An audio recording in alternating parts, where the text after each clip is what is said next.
Welcome back to the Nursing Post podcast, where it's all nursing all the time with Ashley Moore and Rosa Horsley.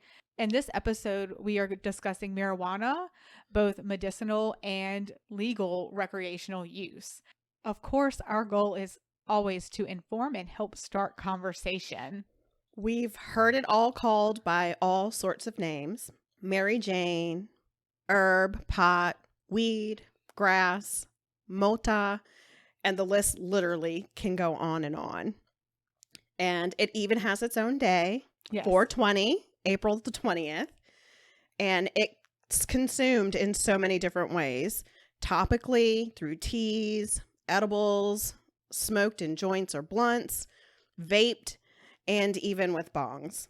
With all that being said, we're discussing the medicinal uses of marijuana and its legalized recreational use. So, of course, we have some statistics or facts. Most of these have come from the CDC, but marijuana is the most commonly used illegal drug in the United States. And we're looking at about 22.2 million users each month. Research shows that about 1 in 10 marijuana users will become addicted. For people who begin using before the age of 18, that number rises to 1 in 6. Marijuana use directly affects the brain, specifically the parts of the brain responsible for memory, learning, attention, decision-making, coordination, emotions, and reaction time. Developing brains, like those in babies, children, and teens, are more susceptible to the adverse effects of marijuana. Eating food or drinking beverages that contain marijuana have different risk than smoking marijuana, including a greater risk of poisoning. Long-term or frequent marijuana use has been linked to increased risk of psychosis or schizophrenia in some users, and using marijuana during pregnancy may increase the baby's risk of developmental problems. This is, I think, going to be a pretty hot topic. We live in Virginia. Yep. And on July 1st of this year, we're going to be legalizing, or I would say decriminalizing marijuana, which is, I guess, different than legalizing it. But yeah, I think that's coming in the next couple of years. Absolutely. It's a movement towards it. So like I was telling you before we started recording, that after July 1st, that people will be able to grow their own marijuana. And so I think it's going to change the effect. I have some personal beliefs, I think. I guess everybody does. Yeah. About it and how it's going to affect certain things. And but we're going to probably just throw those in as we go. But the first thing we're going to talk about is what marijuana is exactly and how it works. Absolutely. So marijuana is a plant that is and can be grown. The main psychoactive, which is the mind-altering part of it that causes its intoxicating effects, is known as THC.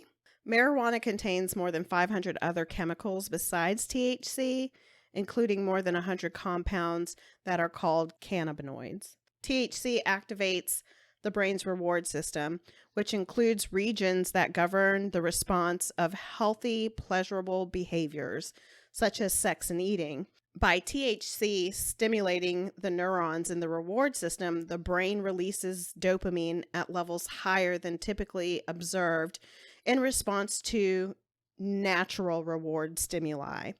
This is how marijuana produces its high that people feel when they smoke or eat foods that are containing marijuana. Like most other drugs that people take, they can misuse marijuana. And the surge of dopamine teaches the brain to repeat the rewarding behavior, helping to account for marijuana's addictive properties. There are good things about marijuana that we know that it helps medically. Medicinal marijuana uses the plant and its chemicals to treat diseases or conditions. THC and CBD are the main chemicals used in medicine. And I know a lot of people have heard of the CBD oil. Mm-hmm. They have everything now. Yes, oils, drops, gummies. Yes. Even creams and lotions. Yes.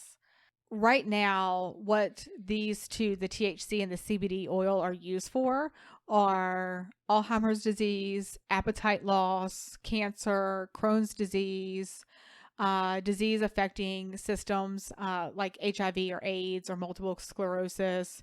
It helps treat the tremors in Parkinson's disease because it helps with appetite loss. It can also help with patients who have eating disorders like anorexia. It's been long studied in epilepsy and seizure patients to help control seizures, glaucoma, mental health conditions like schizophrenia and post-traumatic stress disorder or PTSD. It can ease the pain for certain conditions like multiple sclerosis, specifically like nerve pain. It can be used as a muscle relaxant, nausea, wasting syndrome, fibromyalgia, endometriosis, and interstitial cystitis or other chronic pain conditions. So a lot of these things it treats in some way or another. And for some people who these disease processes are literally altering their life where they can't live a normal functioning life because of either pain or seizures or things where the THC or the CBD oil or the CBD helps with those symptoms. Absolutely. It really can be life changing. And studies have shown the therapeutic effects of cannabis as it relates to the ability to reduce pain, nausea, vomiting due to chemotherapy, and muscle spasticity from MS. Cannabinoids, which is an active chemical in medical marijuana, work in a similar way to the chemicals that our body makes that involve appetite, memory, movement, and pain.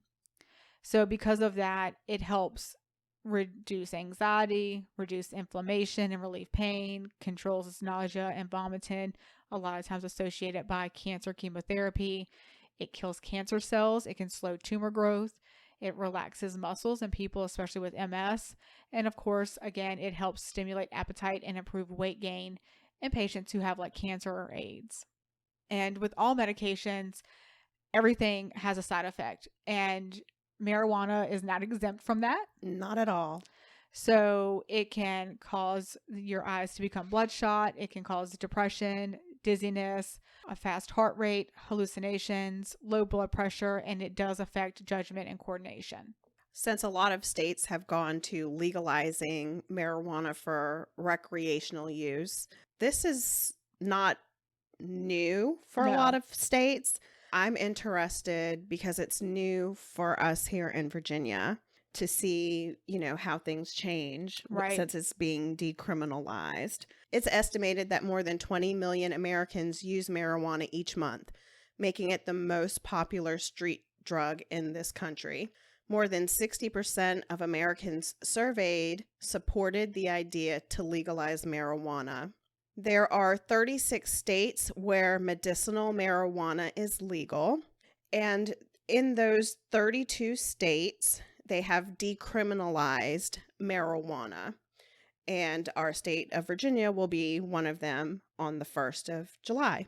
The repercussions of legalizing recreational marijuana, the concerns have been, its effect on the body, lung problems like a chronic cough or trouble breathing, that it can cause nausea and vomiting. It actually has its own name, cannabinoid hyperemesis syndrome, which is a severe vomiting condition associated with heavy cannabis use. As Ashley mentioned earlier, it causes a faster heart rate, which increases your risk for a heart attack. And it does affect mental health disorders like depression, anxiety, and psychosis. I think sometimes we forget that mental health is a chemical imbalance and that a lot of drugs, alcohol, marijuana, those are also chemicals. So if you're already having a chemical imbalance and then you tend to add more, there may be some consequences from that. Marijuana has led to increased ER visits. So in 2012, in Colorado, marijuana was legalized. And since then, the trips to the emergency room have tripled over 5 years. The psychiatric consults to the emergency room increased due to people consuming edibles rather than from smoking or inhaling cannabis products. People who eat edibles like candies or food, everybody's heard of, the special brownies Right. or those special cookies, they were more likely to show up at the emergency room with severe panic attacks or other acute mental disorders. 10% of those ED visits were associated with edible forms of weed. And the signs and symptoms from that consumption included acute panic attacks, acute psychosis, and acute on chronic conditions such as acute exacerbations of schizophrenia. Maybe from ingesting unsafe levels, as they don't feel the immediate highs. When you're smoking marijuana, that high hits you a lot quicker. But when you eat it, it can take up to 2 or 3 hours to actually feel its effects. So what happens is they're not feeling that high real fast like they would if they had smoked it. So instead of eating maybe 1 brownie or 2 brownies, they're trying to get to that high and eating 4 or 5 brownies. And then by the time it does kick in, it's already at that level where it's too much. And now you're panicking and you're hallucinating or what have you. I guess you're having a bad trip, I guess is what you would call it. Especially if you have people that were smoking it and they're like, hey, this isn't good for my lungs. My lung function's decreasing, or maybe they're trying to switch over to edibles. Maybe it's not so much of a stigma associated with edibles versus smoking. And they're trying to reach that high, but nobody's explained to them, hey, it takes there's a delayed effect. Well, because it has to go through your digestive system. Right. I mean, nursing, it makes sense to us. Yeah, because we're nurses and we know how the digestive system starts the moment that you put something in your mouth with saliva and then chewing and ingesting it. So those who smoked or inhaled marijuana led to higher rates of hospitalizations. That cannabinoid hyperemesis syndrome, it's super real. And particularly with these people who continue to eat the edibles, not really knowing the effects of it or when they're supposed to feel that high. Well, and I think that this is part of the problem with, as states decide to decriminalize and legalize recreational use of marijuana, and I'm treating this as a completely separate subject than a medical reason. Absolutely. Because it is completely different. Well, on medicine, your doctor is telling you. Exactly. And the prescription is on the We're bottle. So on point. Yeah, like our ESP is crazy. But with a prescription, you have all those information, all the information you need, because the doctor is telling you exactly when to take it and when to expect it and the side effects and everything else. But when you're doing this recreationally, the person that you're buying this from does not care about you or your well-being. Absolutely. It's sales. All about money. Mm-hmm. And I don't mean that to be, there may be a person out there that's like, well, no, I tell my customers that. And I'm not saying there's not somebody out there.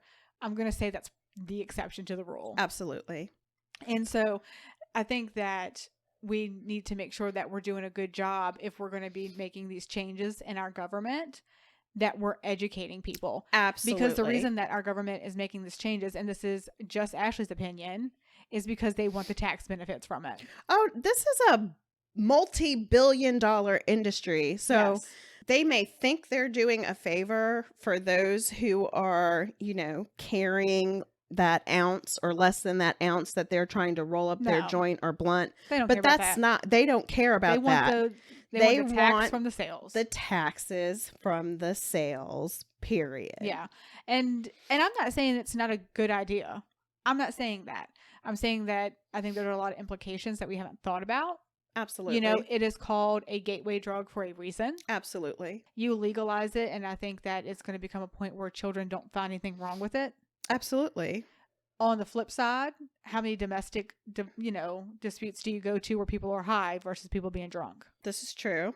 I mean, it does have its pros and cons. I'm not saying that it doesn't, but I do feel it needs to be regulated, just like alcohol and tobacco need to be regulated. If we're changing the age limits of tobacco to 21 and, you have to be 21, to purchase alcohol, I feel like the same rules should apply to pot as well. Right. Absolutely. And it has to be choices that are made. I mean, people say, oh, well, it's terrible for your lungs. Well, so is smoking, but smoking's not illegal. So that's not my concern. If it only is going to affect you and your body, I don't care what you do with you and your body. If you're not, my number one rule, if you're not harming anybody else or the children's, it's your business. Yeah, absolutely. So I'm not really worried about, as long as the person is aware of their own implications. There's, warnings on cigarette packages. Absolutely. You can put a warning on one of these packages. That's to me an easy fix. Like, hey, it's not good for you, but here's your weed. Whatever. Yeah. Here's your warning and your weed. That might be something there. Yeah. That might be somebody's slogan somewhere. Yes. You're welcome for that free one. Yes. And so that is fine. But, I worry about, well, what do our kids think that this is now legal? Oh, it's not so bad. And then because there's kids that drink. I mean, I started drinking when I was 16. I don't drink anymore. But I at first was introduced to a lot of this stuff when I was very young. And you're still developing. Absolutely. And so I think that there's a lot of those things that need to be thought through. And I don't know that the money is letting them see everything. Well, I think we've talked about some of the cons to having it legalized, but let's talk about, some of the pros. When you are able to purchase marijuana legally or grow it yourself, you're more inclined to know what's in it. Right now, the weed that you're getting off the streets, it could be laced with anything. That's very true. And, and probably is. It is. Whether it's cocaine or fentanyl or both or whatever it is, whatever you're getting off the street is not 100% pure. But when it's legalized and you're going to a distillery, what you're getting is 100% pure. And it's not been laced with absolutely any other street drug. So that's definitely a pro. Another pro is it boosts the economy, just like Ashley and I were saying. Those legal sales, they go to support your city and your state. And most of the time, or I would like to think a lot of the time, that it is going into public programs. Right. And I would agree with that. I think that can be a big way to get revenue to some of these places that need money, but there's never enough left over. And they kind of get the leftovers, like, oh, here's your few cents for your organization because we've used the rest up for whatever. Like, I would love to see it put back into the public school systems. I was just our ESP is like, it's scary. I know. Every now and then I'm like, did I say it out loud? I didn't. It helps create thousands of needed jobs. Like, you turn on the news today, everybody needs a job. It's also a decrease in the possible teenage usage. Traffic deaths and arrests for driving under the influence, there's a possibility that decreases.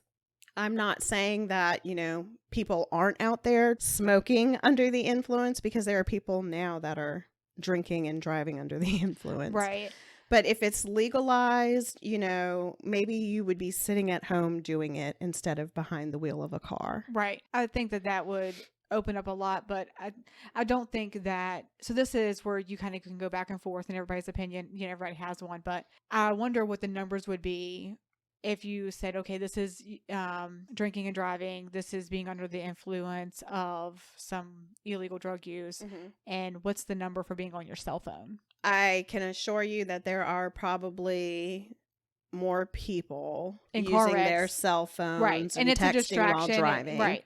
So at that point, like, I get none of us should be distracted driving or be under the influence of anything, but you have to pick your battles. And this is where I think that you have to be smart about, when people are like, oh no, we shouldn't do it because people are going to smoke and then they're going to go drive. And my first thing is, what is that different? I mean, honestly, is that any different from going to a bar? If that person is smoked and they're driving, they're like, oh shit, make sure I'm paying attention here so I don't do anything wrong.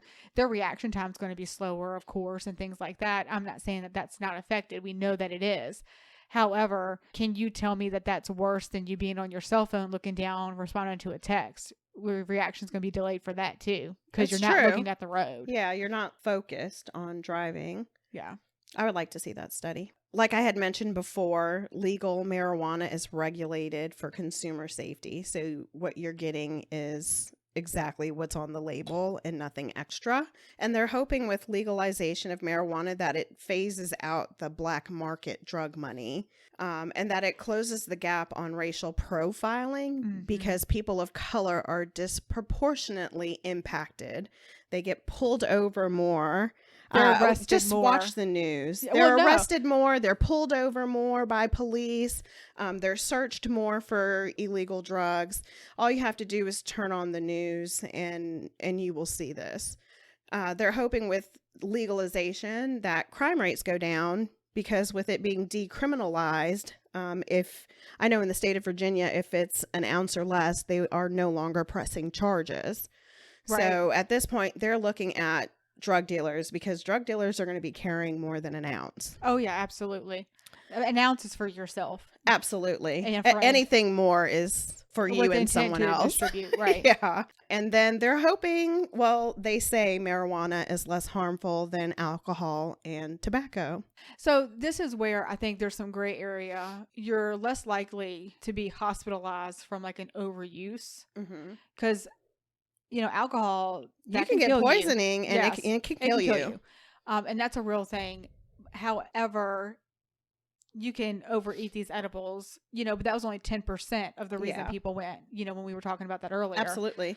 But I wonder, it may be less harmful for you, but I wonder how it's going to impact you mentally because we don't know the long-term effects. Once we say this is okay, I think a lot more people are going to smoke it. I think a lot of people don't smoke it because there's a stigma because it's illegal and because it's illegal they'll lose their job. Absolutely. But if they're not going to lose their job and they can smoke it and do it on their own time and they come into work and they do what they're supposed to do and their boss doesn't care, then great. How is that going to affect things though down the road? Because we know that it does have long-term effects on your memory and your cognition and all those things, how that's going to change the impact.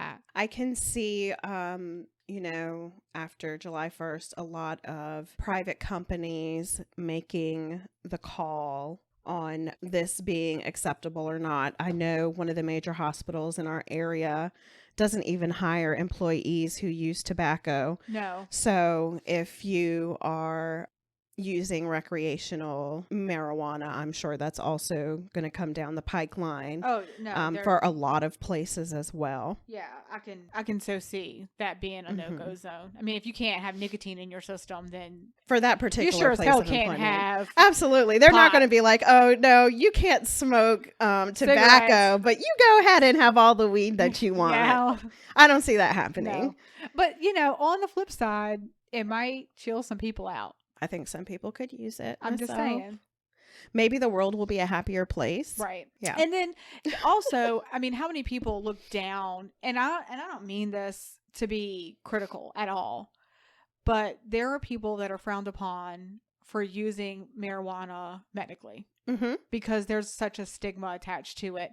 I wonder if this would help with that. I think it's kind of like tattoos. As the years go by, people will just be like, people will be more accepting of it. You'll be weird if you don't have one. Yeah. Basically, we're just saying at this point, if you're going to smoke safely or eat responsibly.